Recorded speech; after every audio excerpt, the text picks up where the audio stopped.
Well, hello there, modern world history students. This is Sanchez, and we're ready to kick off our new unit, which is called Imperialism. So the purpose of this lecture, we're going to title this is a pro lecture or pro sheet. And pro is just a little acronym to remind us that this lecture is to give us kind of a preview of the upcoming unit, a review to remind us and put our heads back into historical thinking, connect the dots from previous units, and a general overview. So this sheet will be a good reference in this lecture because, like we mentioned in class, imperialism will take us several weeks to get through and also several parts around the world. So this will be kind of your go-to in terms of referencing key vocabulary and the main ideas of the unit. Alright, before we get going on imperialism, I do want to take a few moments just to go ahead and briefly review our last unit, which was on the Industrial Revolution. So if you remember when we wrapped up for Christmas break, each of your teams presented a product in which you guys researched the true cost of manufacturing different products. Because we know in Industrial Revolution back in the 17 and 1800s, there definitely was a cost. There was a lot of pain, a lot of difficulties, but at the same time we can look at it optimistically, a lot of progress. We saw the Industrial Revolution begin in England. We see the enclosure movement and agricultural revolution kind of stem that process.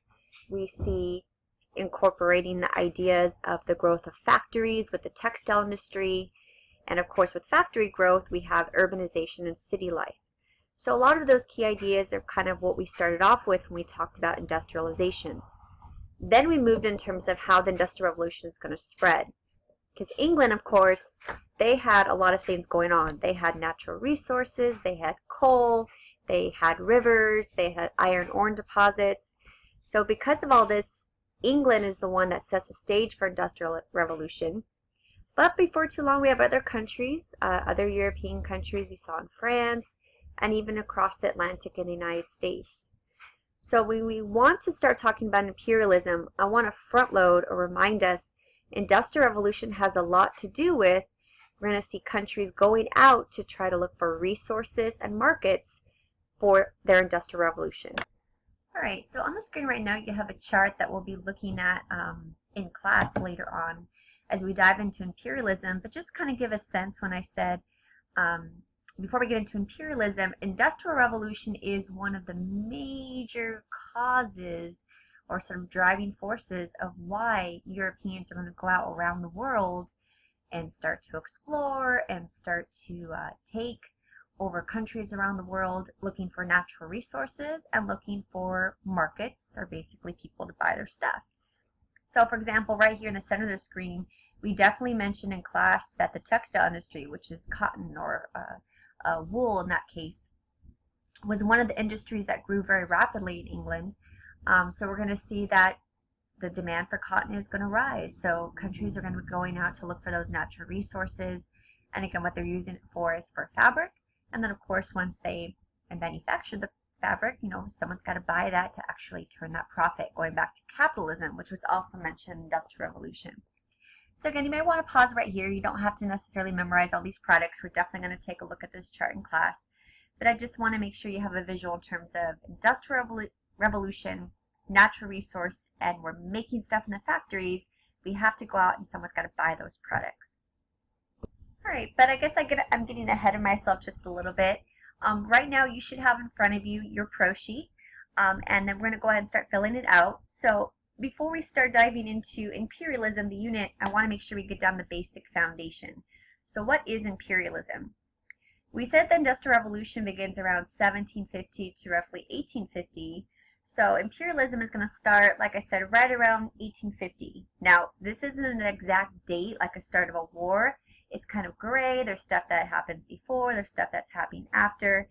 But we see that European nations, so countries like we mentioned before, England and France and Germany and Belgium, those nations are going to go out and around the world and they're going to try to take control much of, let me go ahead and fix that right now, Africa, Asia, parts of Asia, whether it's East Asia or Southeast Asia, and also Latin America. And probably the quick, short, and sweet definition to think about imperialism is the whole idea of a stronger country. Now, I did put that in quotes for a reason. because part of our discussion for imperialism, there's going to be a lot of elements of the belief of European countries are superior, believing European countries are better. And kind of woven in this is going to be this racist component of Europeans are better because they're white in comparison to these other places around the world where we have blacks and we have Asians and we have brown-skinned individuals. So what really makes these countries strong is the fact that they have industrialized. So think about everything that goes in with industry. Now they have resources. Now they have transportation. They have access to the steam engine, which is going to allow them to have access to the steamship to get to these far-off places and travel. They have also access, of course, with technology.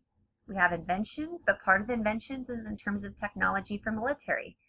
When we see European countries going around the world to try to conquer these different areas and tribes, bullets and guns and machine guns are no match to the bows and arrows of some of these primitive tribes that we see developing. So the strength of industrial power is going to give them the power to take over the political, social, and economic aspects of society. So that's kind of the short and sweet definition of imperialism, but we're still going to talk about in terms of what causes and what are the effects of it. All right, causes and effects. On the left hand of the screen, I put some causes. Again, not to necessarily know for a word, but definitely be familiar with some of the basic causes, because that's also going to tie us into our focus, which is going to look at the driving or the pushing forces. So the first one I have on the screen is something called nationalism. Nationalism, simple to the point way I think about it, is you have pride in your nation or pride in your country. So nationalism, to gain power, European nations, like they said, England and so forth, are going to compete for colonies, particularly in areas that permit control of trade routes. So they're trying to trade, they're trying to buy, they're trying to sell. They basically want to be the top dog of Europe. They want to be the most powerful country and sort of prove it to the world that we have the most colonies, we have the most money, we have the most going on. Kind of tied with that, of course, is the second bullet, which is economic competition. Industrial demand for natural resources, new markets, is going to push countries around the world to start looking for new opportunities to expand. Racism. Like I said, a big part of this unit and this discussion is we can't deny or ignore the fact that racism provides a major cause.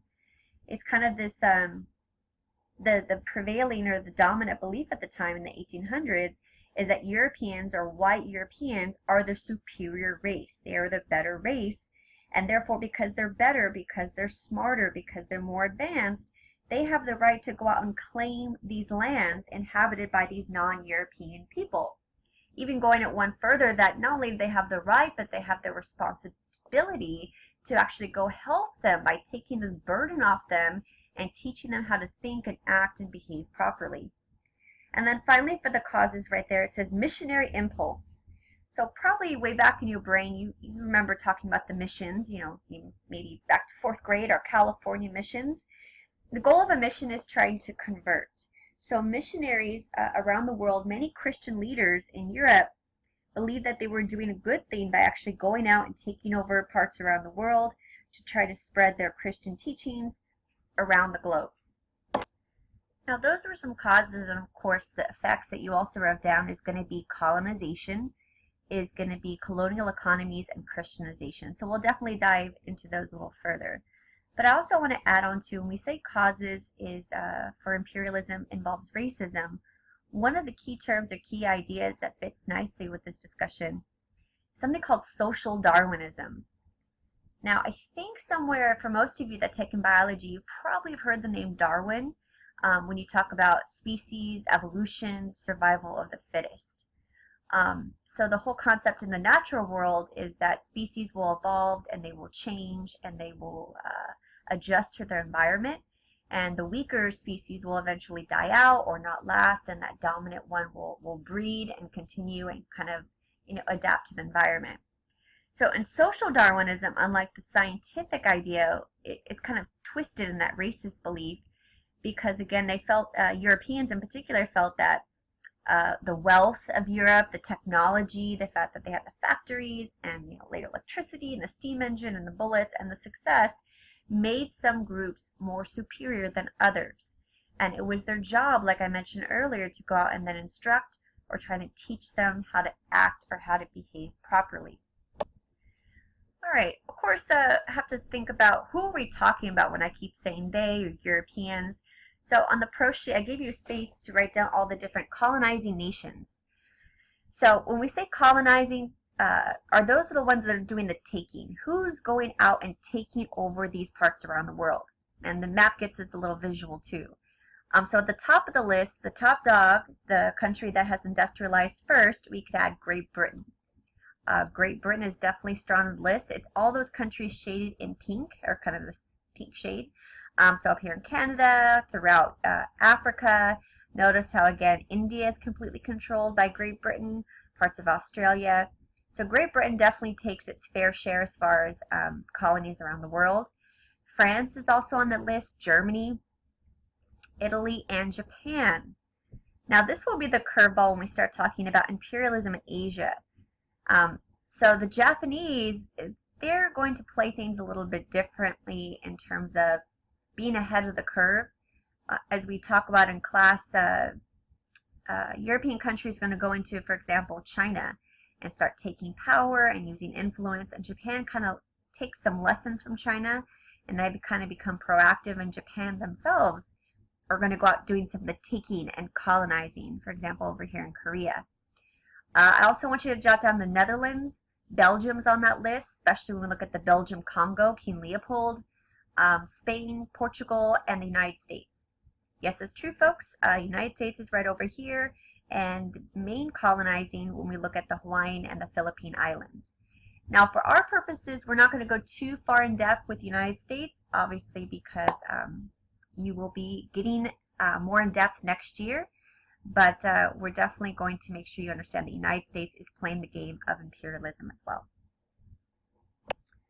All right, so first part of class, when we look at imperialism, we're definitely going to put our focus on Africa. Africa definitely gets swallowed up by imperialism and control. And we're going to look at specifically for our next DBQ, which I know you're super excited about, we're going to be looking at what is the driving force of imperialism in Africa. A driving force, kind of think of it like a motive, the reason why they're doing it. What's pushing them? When you think about your motive for doing well in school, what's pushing you? What's keeping you going to go out and do the taking? So there's a few that we necessarily highlight.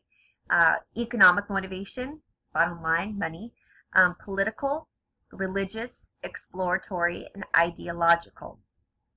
Now, the first three are kind of simple to the point: make money, political control, spread religion. Exploratory is interesting because for exploratory, we're going to find, just like I mentioned in class, the Industrial Revolution was a hard life. So we see that some of the motivation for Europeans to go out and hop in a steamship and hop on a train is the fact that they want to go out and see things and explore the world. You've got to remember that for most of these Europeans, they were stuck in those crowded, smoky factories, living in those dirty, cramped cities. Life was very difficult, working 16, 17-hour days.